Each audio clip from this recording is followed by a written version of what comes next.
What's up, vlogs? Welcome to my guys! Kung bago ka pa lang sa channel ko, please don't forget to subscribe at hit lang like button. Also, follow me on Facebook, Real Ryan, Official Real Ryan on Instagram, and Rara Ryan on TikTok. Rara Ryan! Halfway na tayo ng 2022. Tapos, eto ang issue ng mga tao pag bibili ng kotse. Engine undercover. Engine undercover? Ano yun? Minsan, tawag dito yung splash guard, skid plate, lower engine cover, underbody shield, basta yung nasa ilalim ng makina mo. Anong story dito? Hindi ko alam kung anong taon mo to mapapanood, pero ikukwento ko na lang dito. Hashtag, alam mo ba na may battery palang Hitachi na ang pangalan na ngayon ay Toflong battery? Tapos, ang slogan ng Toflong ay the heart of the vehicle. Kaya dapat, literal na tough na at long-lasting ang battery nila. Mga Japanese talaga, masyadong literal. At ito rin ay ginagamit na OEM battery ng mga Japanese car brands. JDM, number 1. February 2022, lumabas ang bagong Toyota Raze. Siguro, ito na yung pinakamainit na kotse etong 2022. Gumawa ng reviews mga automotive channels, walang nakapagsabi na walang engine undercover. Hanggang sa may isang YouTuber na may bitbit ng camera at nakatutok sa engine bay at sinabi nakita yung sahig. Sa laki ng engine bay, liit ng makina, kitang-kita na walang engine undercover. Siyang cover sa ilalim. Paano yun? Kailangan may cover yun eh. Kasi, alam mo, pagka may pumasok ng bato dyan sa ilalim, tapos to. Saan yung cover niya? At walang nakapagsabi nito mula sa mga usual na mainstream automotive YouTube channels or mga tulad namin na independent content creator. Tapos, ang dami nang sinabi ng mga tao online. Pero, ang totoo, kebs lang kasi kami dito. Hindi siya big deal. Walang may pakialam. Hashtag, alam mo ba, na may kotse ako na halos 30 years old na, running pa rin at walang engine undercover. Actually, kung napanood mo tong video ko ng honest review ko ng Raze, malamang alam mo kung saan galing ang hugot ng video na to. Sabi kasi dito sa atin, baka pasukin daw ng bato o baka mabasa kapag baha. Pero ang kotse, kahit naman may engine undercover, kapag nilusong mo sa baha, mababasa pa rin. Hindi ibig sabihin nang may engine undercover ka, sealed na ang makina mo. Hindi waterproof.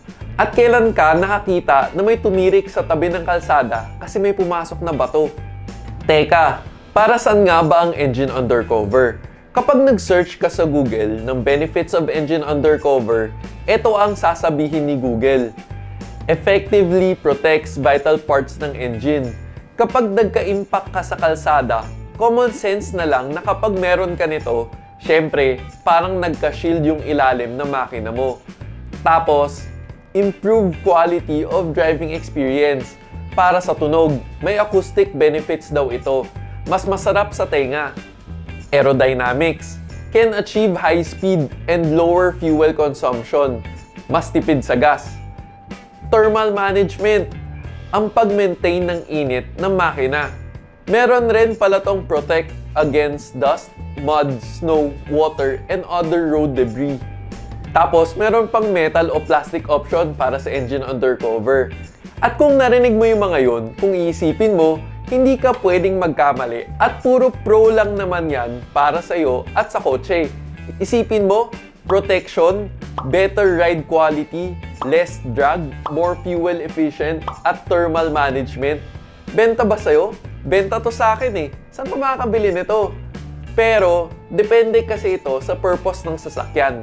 Gaano kabilis ba ang sasakyan mo at kailangan mo ng malupitan na aerodynamics para ma-achieve ang high speed and lower fuel consumption. Baka mas dagdag bigat pa ito kaysa sa makatipid sa gas. At anong pag-maintain pa ng init ang kailangan mo? Ang init sa Pilipinas. Tapos, nagkaroon ka pa ng tungtungan para sa mga gustong manirahan sa makina mo. 'Di ba? Mga daga at pusa. Sabi naman ng iba, kaya wala dahil cost-cutting lang yan. Kaya di ka nilagyan ng engine undercover. Yes, maybe. Pero hashtag, alam mo ba, pwede rin palang marketing lang. Uy, mas premium yung kotse na yan kasi may engine undercover. Ang hindi mo lang alam, mas premium rin kasi ang binabayaran mo. Tapos, hindi mo pala kailangan.